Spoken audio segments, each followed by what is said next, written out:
Welcome to This Week in Resistance, a weekly summary of events in West Asia detailing reaction and resistance from a left perspective for the week of Saturday, August 23rd to Friday, August 29th. Beginning with Gaza.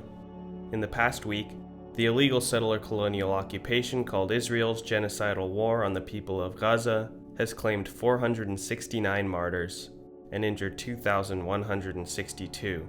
Bringing the total since October 7, 2023 to 63,371 martyrs and 159,835 injuries at the lowest extent. Starting on August 23rd and enduring throughout the week, the occupation began a massive campaign of detonations in the Gaza Strip using unmanned APCs laden with explosives, a tactic they have used before, but greatly escalated in what residents call, quote, a night from hell, end quote. The Director General of Ashifa Medical Complex said the IOF is using unidentified gases in these attacks, with reports later of toxic fumes left from explosions, causing burning sensations in the nose and general breathing difficulties for the nearby civilians. The IOF has been confirmed to use banned agents on civilians before, such as dropping white phosphorus over Gaza, which acts as a sort of napalm, does not stop burning when in contact with water, and leaves severe chemical burns when not burning, among other horrific effects. On the front of negotiations that would lead to a potential agreement to end the genocide, which have been routinely sabotaged by the occupation government, Hamas released a statement in which they outline how they agreed to a partial deal last week and, quote, expressed readiness for a comprehensive deal, end quote. That is, an immediate ceasefire and prisoner transfer with the end goal of a comprehensive end to the genocide, but that, quote, Netanyahu rejects all solutions, end quote. They make reference to recent statements by former U.S. State Department spokesperson Matthew Miller, who confirmed that Netanyahu had been stalling negotiations, constantly setting new conditions whenever an agreement was near. One should take care not to fall into the trap of blaming this all on Netanyahu. He's simply the current face of an illegal occupation that would surely do all it could to deliberately blow up negotiations, to prolong its aggression as it has done since its genocidal foundation in 1948. Right now, the occupation refuses to negotiate on any terms less than the complete disarmament of the entire Gaza Strip and replacement of its government with a hand-picked one, with the obvious end goal of complete transfer of the indigenous population outside of its borders or its complete extermination. On August 25th, the IOF admitted to deliberately striking civil defense crews at Nasser Hospital in Khan Yunis, who were responding to a previous strike on the hospital, leaving 5 journalists who were broadcasting live slain, as well as 1 civil defense officer and 15 civilians. 2 people later succumbed to their wounds, bringing the total toll to 22 dead. On August 27th, the government media office in Gaza reported on the state of famine, in which 313 have died so far, including 119 children. They also noted that the occupation has cut off all border crossings, leading to a deficit in aid of 86%, on top of the already incredibly strained aid situation since the beginning of the genocide. The occupation reportedly bans food items like eggs, meats, dairy, fruits, and vegetables, and the media office reports that 95% of the Strip's population lacks income. Now to actions reported by the resistance in Gaza over the past week. On Saturday, August 23rd, occupation media reported the death of an Israeli occupation force, or IOF, soldier in Khan Yunis, caused by the detonation of an explosive device, and the death of an IOF lieutenant by an explosive device planted by the IOF in the southern strip. And the armed wing of Hamas, the Martyr Izz-ad-Din al-Qassam Brigades, or Al-Qassam Brigades, reported targeting 2 IOF tanks with multiple high-explosive ground charges south of Az-Zaytun, and fighters observed a rescue force at the scene. On Sunday, August 24th, reports came out of a security incident in Gaza.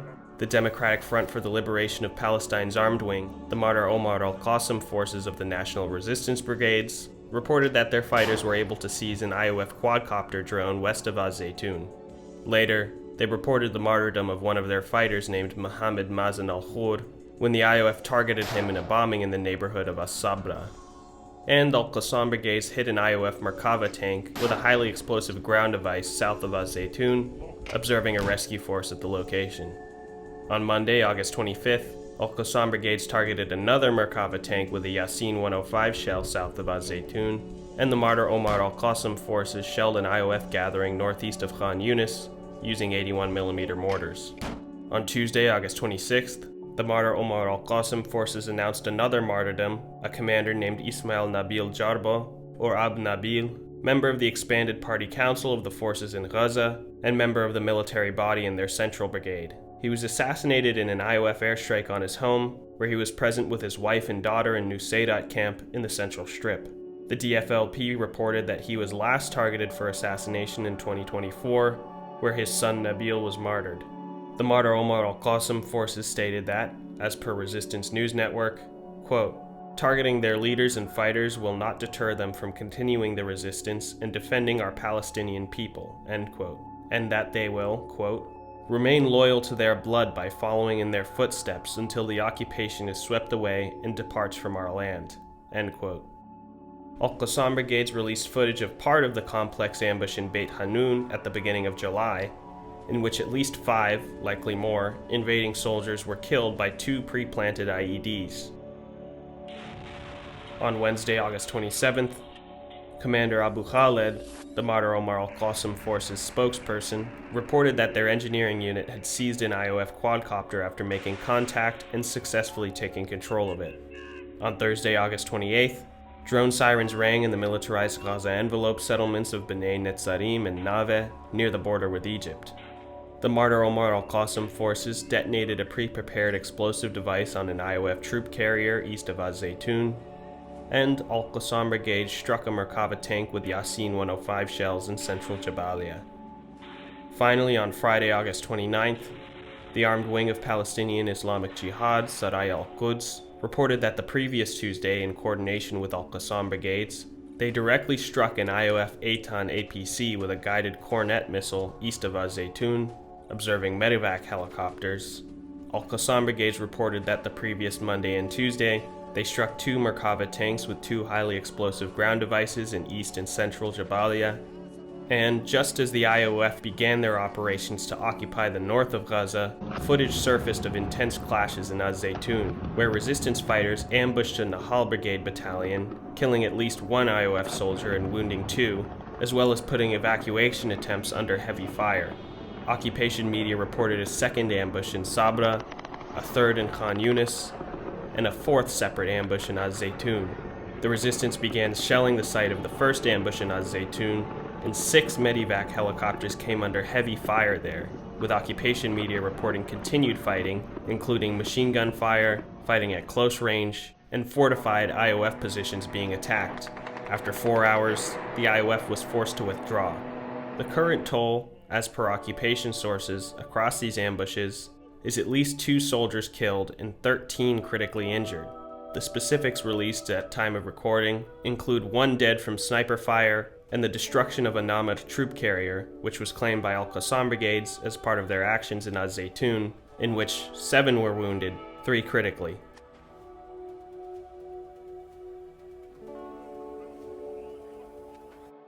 Now to the West Bank and 1948 occupied Palestine. On August 23rd, the IOF continued their invasion of the village of Al-Mughayir, northeast of Ramallah, for the 3rd consecutive day, and ransacked Palestinian homes there.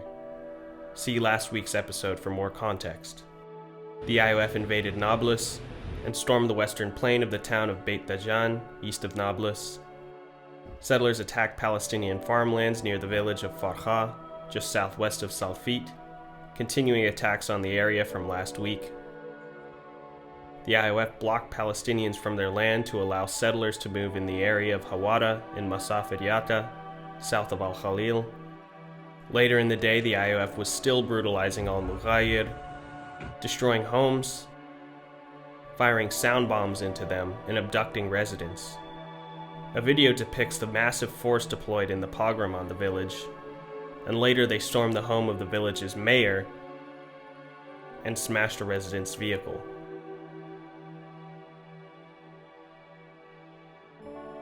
the IOF stormed Askar camp east of Nablus and invaded the area near the city of Tubas. In a common site, settlers grazed their sheep on Palestinian land in the village of Khirbet al-Raqiz in Masafed Yatta. The IOF invaded the town of Beit Tawa, west of Al-Khalil, and the city of Qalqilia, west of Nablus, where tear gas bombs fired by the IOF caused a Palestinian man with special needs to suffocate and endure a seizure. For his sake, we have omitted the video. On August 24th, the IOF continued the pogrom on Al-Mughayir, storming the home of martyr Hamdan Abu Alia's father, detaining a resident and keeping up presence, as well as continuing to level Palestinian land around the village, where they have already uprooted at least 3,000 olive trees, some of which were centuries old. The violence on the village was ordered directly by Avi Bulut, head of the IOF Central Command in the West Bank, as collective punishment for the reported injuring of 2 settlers in the area. Still, in the face of such brutal repression, residents made a point of replanting uprooted olive trees. The IOF detained a university student named Anwar Fatimona from the neighborhood of Ma'ajain in Nablus. An elderly Palestinian man was brutally assaulted by settlers in the town of Halhul, north of Al-Khalil. Settlers under IOF protection broke into the courtyards of the heart of Palestine and the holiest site in Islam outside of Mecca and Medina, Al-Aqsa Mosque. The IOF caused fires in food warehouses in the neighborhood of Al-Badid, north of Al-Quds, or Jerusalem, after firing tear gas canisters in the vicinity. Later, in a continuation of the flagrant provocations centering around Al-Aqsa, settlers in Al-Quds pointed loudspeakers towards the compound to drown out the call to evening prayer. Then, the IOF cut off electricity to the old city in Al-Quds, closing off the area to allow settlers to invade it. Young settlers in Bnei Brak, occupied Al-Quds, were filmed storming a bus, chanting death to Arabs, and attempting to attack the driver and passengers. And the IOF fired flares and live rounds in their invasion of the town of Sa'ir, north of Al-Khalil. Early in the morning of August 25th, the IOF invaded the town of Azawiya, west of Salfit, the city of Al-Khalil, and Balata refugee camp, east of Nablus. 622 settlers again stormed Al-Aqsa compound in a massive provocation. The IOF demolished Palestinian buildings in the neighborhood of Surbahir, south of Al-Quds.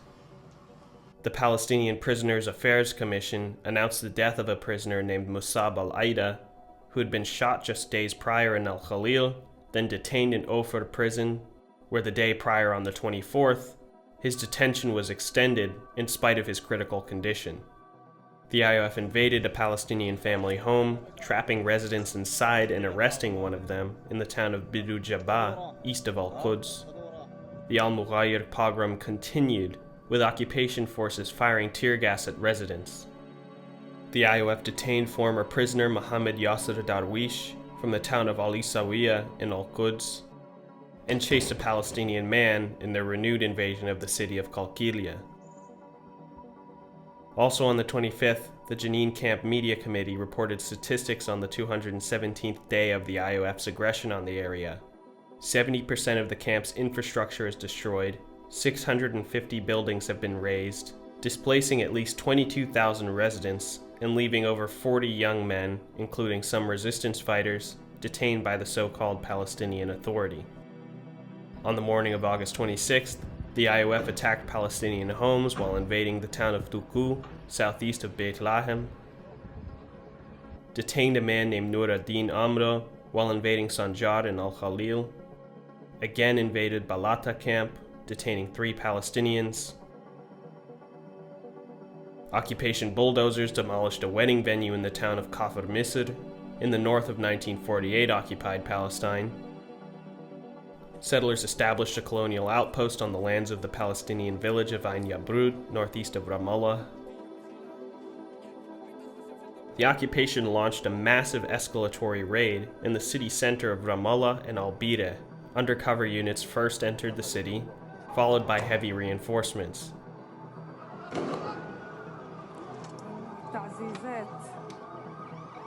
The IOF looted a currency exchange store, arresting 9 there and seizing at least $447,000 worth of currency, claiming it was for terrorist financing. They also stormed other shops and residential buildings, smashed market stalls,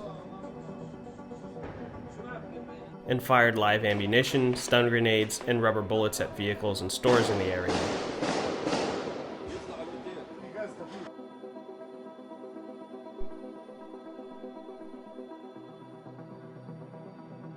IOF snipers took up positions atop a hospital in downtown Ramallah, and Red Crescent medics were blocked from attending to the injured at gunpoint. The IOF even fired warning shots at them. They also attempted to run over journalists covering the situation and assaulted a photographer from the Associated Press.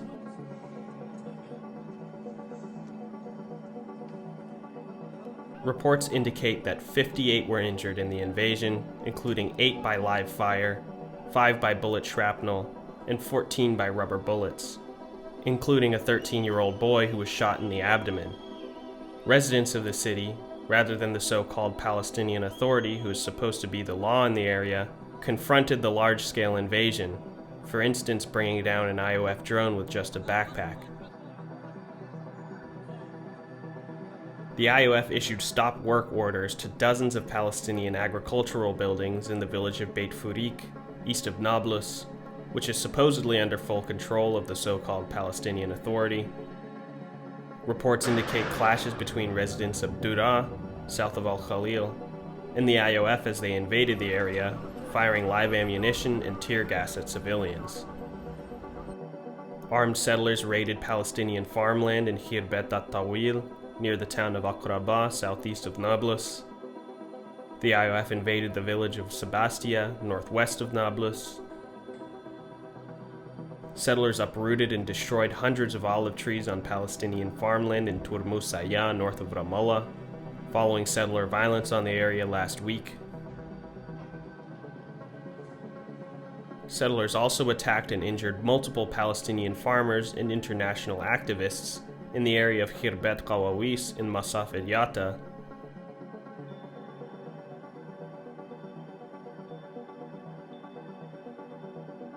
And continuing the violence on Al-Mughayir, settlers grazing their sheep on Palestinian land there attempted to intimidate residents.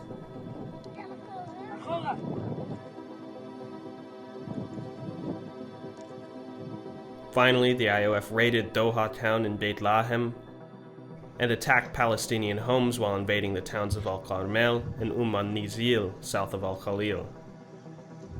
In the early hours of August 27th, the IOF also attacked Palestinian homes while invading Sayir again, forcibly evicted Palestinian families in their invasion of the old city of Nablus, and attempted to crash into a vehicle while invading the town of Birzeit in Ramallah. Settlers set up a new outpost on Palestinian land in al-Khair, Masaf el-Yatta, expanding it later. The IOF continued their invasion of Nablus, abducting a Palestinian youth and another young boy.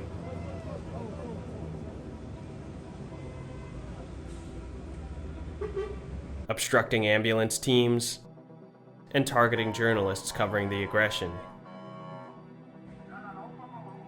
Footage also shows the IOF abusing 2 Palestinian children and kicking a detained man and putting their feet on his head.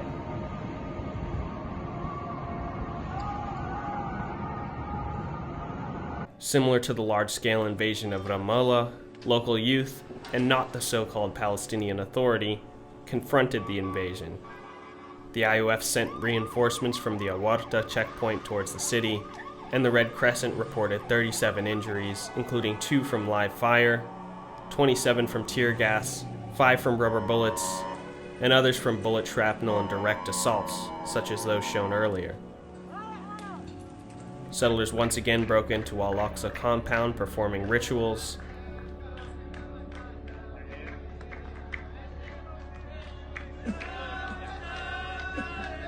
Settlers grazed their sheep on Palestinian land near the town of Al-Auja, north of Ariha. The IOF again raided the village of Sebastia, damaging several homes and assaulting the father of the prisoner Ayham Aqal.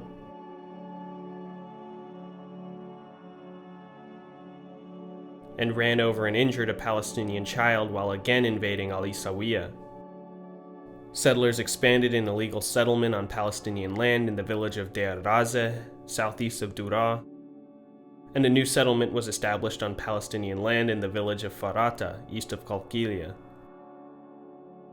On the morning of the 28th, the IOF searched vehicles in their invasion of the town of Bani Naim, east of Al-Khalil, detained journalist Asad Amarna from Beit Lahem, and again invaded the town of Sair.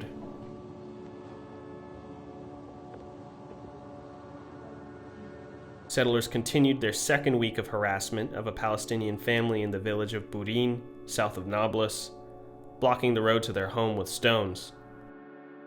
Sources reported a settler attack on the village of At-Taiba, east of Ramallah, where they fired live ammunition.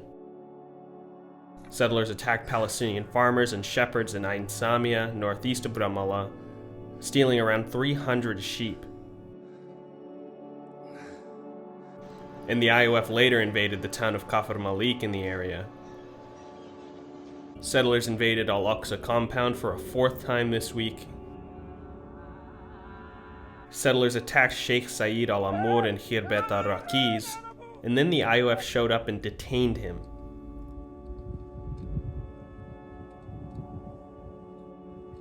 The IOF stormed 6 schools in Al-Khalil Governorate, including Al-Rashidin, assaulting and detaining several teachers. The colonial government issued a decision to seize 16 dunams of land, nearly 4 acres, from the village of Jinsafut, east of Qalqilia, in order to build settler-only roads in the area.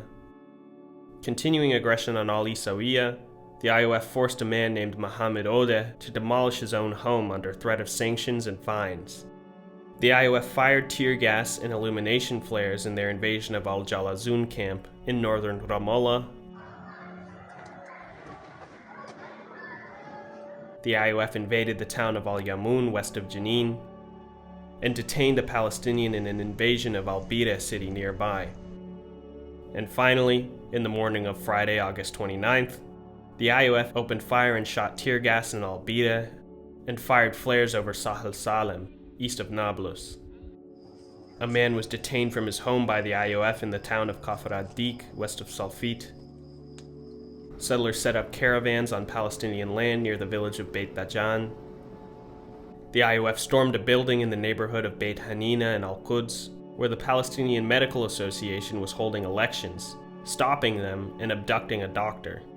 The IOF ransacked a Palestinian home, stealing money and gold, and abducting a youth in the village of Huwara, south of Nablus. Settlers attacked Palestinian homes in the village of Birin, east of Al-Khalil. The IOF invaded Beit Furik, fired tear gas at residential buildings in the town of Odela, south of Nablus, stormed the town of Al-Aqaba, east of Tubas,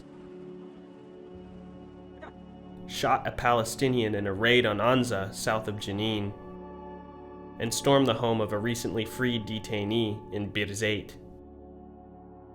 Quds News Network reported confrontations between Palestinians and the IOF at the entrance of the town of Beit Liqya, southwest of Ramallah. Settlers chased a Palestinian vehicle, opening fire at it in the south of Azawiya.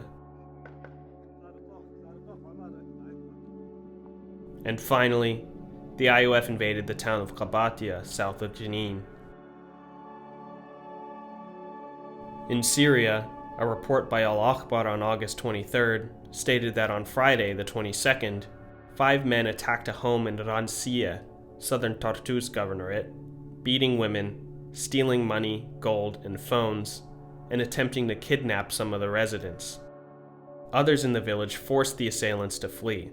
In Al-Karime, also southern Tartus, A pickup truck allegedly linked to the HTS regime's general security police forces robbed a home, stealing 10 million Syrian pounds and a phone from a young worker. Another attack happened in Qanina al-Asi in the Homs countryside, where an Alawite family's home saw a grenade and gunfire directed at it, killing 2 girls, seriously injuring another, and wounding a neighbor. The Syrian Observatory for Human Rights, or SOHR, warned that these attacks are indicative of rising insecurity. While it is unclear who the perpetrators are for now, the nature of the attacks mirror crimes committed in the territories controlled by the far-right umbrella of militias now in control of the country under former ISIS commander Mohammed al-Jalani, Hayat Tahrir al-Sham, or HTS.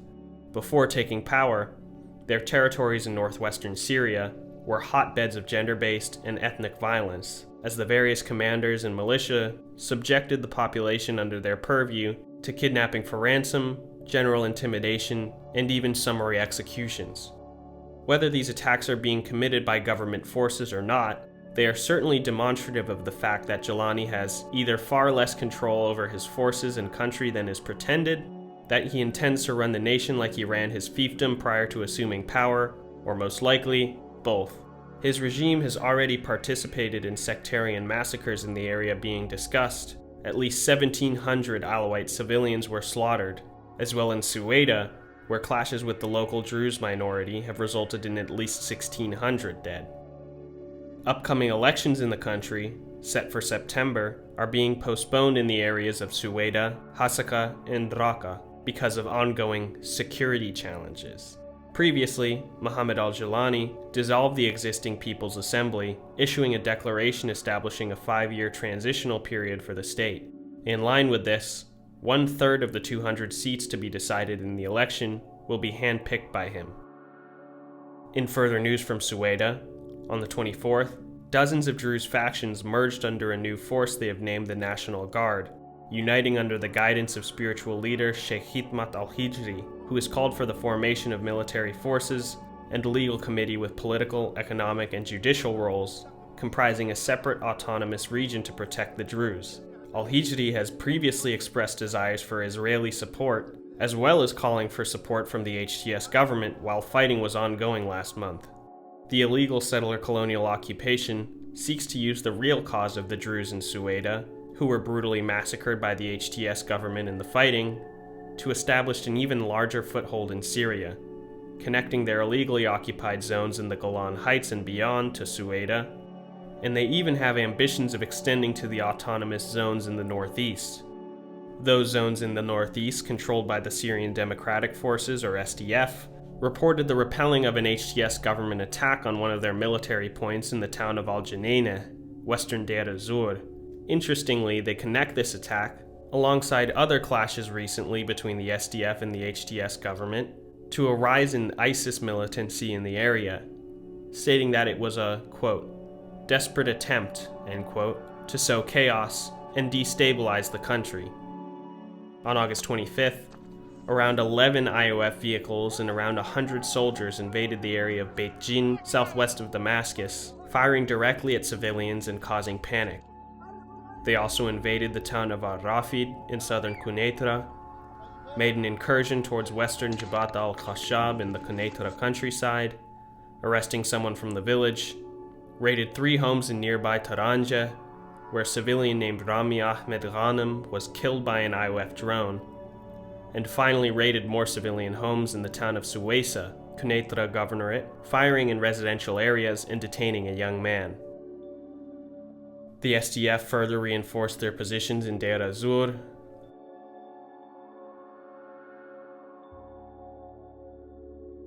and on August 26th, 6 members of the HTS government's Ministry of Defense were killed and 4 others injured by 2 IOF drone strikes on a military site in the area of Al-Harjala in the Damascus countryside. The next day, the IOF carried out 10 strikes on Syrian military sites in the area of Al-Qizwa, south of Damascus, as well as a ground invasion in the Quneitra countryside, where the day prior, residents had burned aid brought by the IOF to protest their illegal occupation there. After a brief pause, 4 IOF helicopters landed near Damascus, in Jabal al-Mani, dropping paratroopers who conducted searches around Al-Qiswa. They also shelled Mount Hermon. At least 9 have been reported killed and others wounded. On August 27th, the IOF continued their invasion of Syria, advancing into the area of Ras al-Rawadi in the Quneitra countryside. Mirroring developments in Sueda, albeit less tainted by Israeli co-optation, Alawite figures in Latakia, Tartus, and parts of Homs and Hama are set to form a new political body called the Political Council for Western and Central Syria in response to the aforementioned massacre of nearly 2,000 Alawite civilians by the central government earlier this year, and the ongoing sectarian violence and crimes against Alawites in the area, committed and enabled by the HTS regime. The IOF also struck the area of Tal al-Mania in the southern Damascus countryside 9 times. On August 28th, the IOF invaded the village of Ruwaihina, detaining 2, and on August 29th, they invaded the town of As-Samdaniya, Ash-Sharqiya in Quneitra Governorate for the second time in as many weeks, using vehicles and a tank and raiding a home.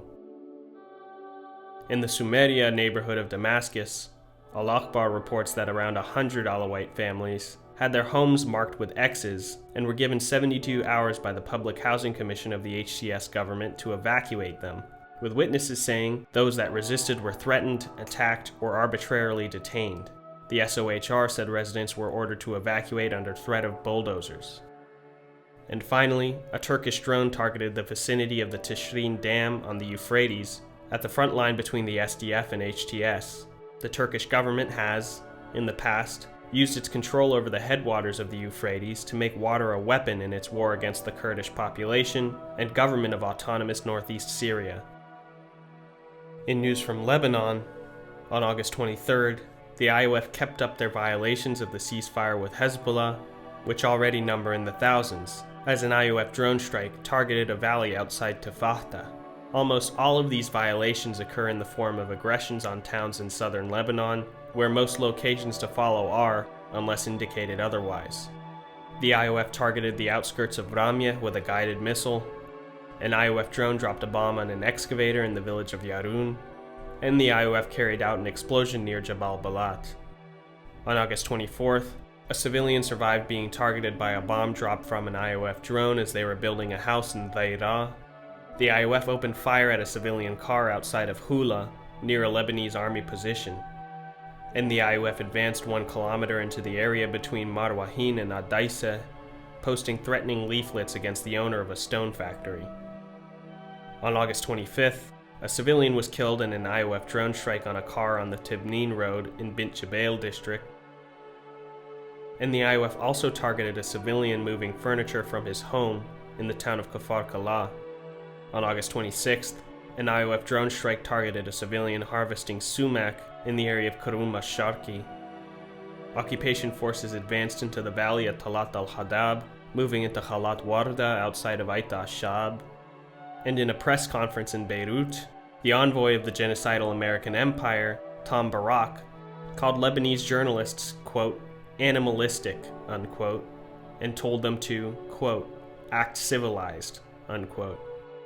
Member of Parliament Ibrahim al-Musawi, a Hezbollah spokesman speaking on behalf of the Shia bloc in Lebanese parliament, highlighted how they were, quote, not surprised by the arrogance and vulgarity shown by U.S. envoy Tom Barrack towards Lebanese journalists at the presidential palace in Baabda, end quote, and how, quote, his offensive remarks reflect the true face of the United States and its aggressive philosophy, founded on genocide in the absence of any ethical or moral values. A country built on the worship of money, capital, and brute force cannot send envoys who act otherwise, end quote. On the 27th, Barrack was set to tour multiple towns in Lebanon's embattled south. Residents of these towns rallied in opposition to the visits, forcing him to promptly cancel them.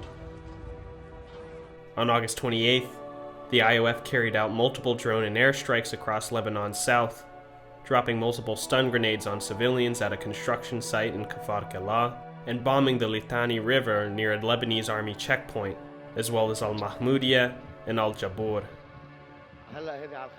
These strikes lit fires in the area, which were later extinguished by civil defense teams. Residents of Al-Dalafa and Hasbaya district blocked a UN interim forces in Lebanon patrol from entering the town's valleys, which are outside the UN's area of operation. This seems to be quite a common occurrence, and yet the UN Security Council unanimously adopted a resolution extending UNIFIL's mandate in Lebanon, supposedly for the final time, until the end of next year, on the very same day. An IOF drone dropped 2 stun grenades near an excavator in Yarun.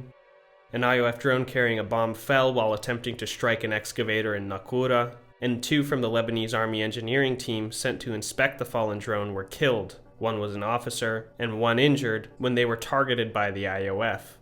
Finally, on August 29th, a civilian was killed by an IOF strike with 2 missiles outside of Sir al-Gharibia in Nabatea Governorate. In news from Yemen, on August 24th, 14 IOF fighter jets targeted the capital of Sana'a with more than 40 missiles in the space of around 10 minutes, killing at least 10 and wounding at least 92, including 7 children and 3 women, with 21 in critical condition. The strikes targeted a petroleum derivatives warehouse, Hejaz Central Power Station, which was struck by the IOF last week, and the Yemeni oil company station in the city. Occupation media reported that the presidential palace in the city was the main target, a building that has reportedly been abandoned for years. Nasr ad-Din Amir, a senior Ansar Allah leader, in a statement released following the strikes, had this to say, quote, "By the grace of God, the air defenses were able to thwart the largest part of the Zionist aggression, confront a number of its combat formations, and force them to leave. Locally manufactured air defense systems were used for this. Our military operations in support of Gaza will not stop, God willing, until the aggression ceases and the siege is lifted. Targeting a civilian fuel station on a main street will certainly have no impact on military operations. Rather, it reveals the brutality and bankruptcy of the Israeli enemy and will bring more escalation upon itself. The Yemeni people will not back down from their faithful and humanitarian stance in support of Gaza." End quote. And on August 27th, the Yemeni armed forces reported their launch of a Palestine II hypersonic ballistic missile towards Lud, or Ben Gurion Airport, the day before. On August 28th, the occupation government reported the interception of a drone launched from Yemen, and then, amidst the escalating IOF strikes on Syria and Lebanon, they once again hit Sana'a with over 10 airstrikes, supported by warships. It was later reported that these strikes martyred the civilian prime minister of the Yemeni government of change and construction, Ahmed Ghalib al-Rahawi, and several other ministers, with some wounded in addition. Palestinian resistance factions honored those killed, and the Yemeni government affirmed that the blood spilled would only reinforce their cause, quickly appointing new ministers and vowing retaliation. On August 29th, despite the violence on the city, the weekly demonstration in support of Palestine went on.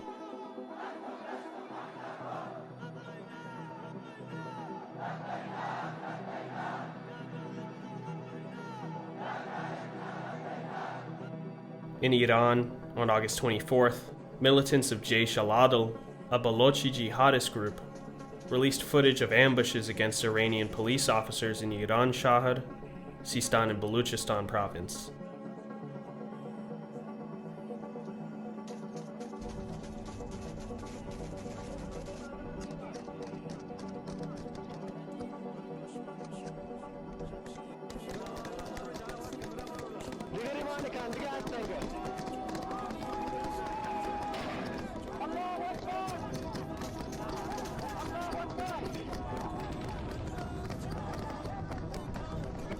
In response, the Iranian police conducted operations against the group on the 27th, reportedly killing 13 fighters and arresting others in 3 operations, seizing large quantities of arms and ammunition, and in a separate incident, they reportedly killed 8 gunmen.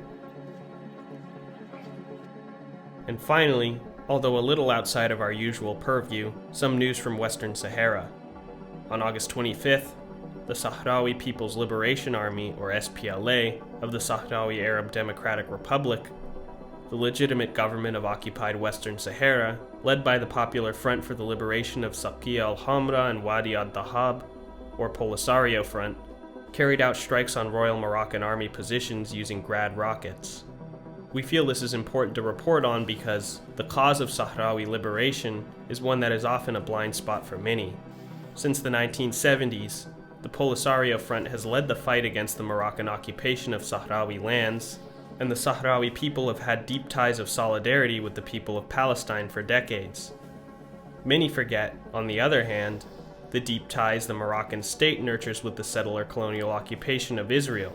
They signed a declaration of normalization with the entity in 2020 in exchange for official US recognition of their illegal occupation of Western Sahara, which in reality they supported unofficially since the 70s, and prior to and since normalization, have bought Israeli weapons to repress the Sahrawi. It's no wonder that, in face of such similar situations, the movements for Sahrawi liberation and Palestinian liberation often take inspiration from each other. And this goes to show how the fight against imperialism, colonialism, and genocide are international, and that the enemies of liberation, united in their cause, can only be defeated by the forces of liberation, united in their cause. This show is simply a compilation and summary of the hard work of Al Akhbar, Quds News Network, Resistance News Network, The Cradle, Mint Press News, North Press Agency, Popular Front, and War Noir on Telegram. Their consistent reporting and analysis are the only reason this show is possible. Thank you for watching.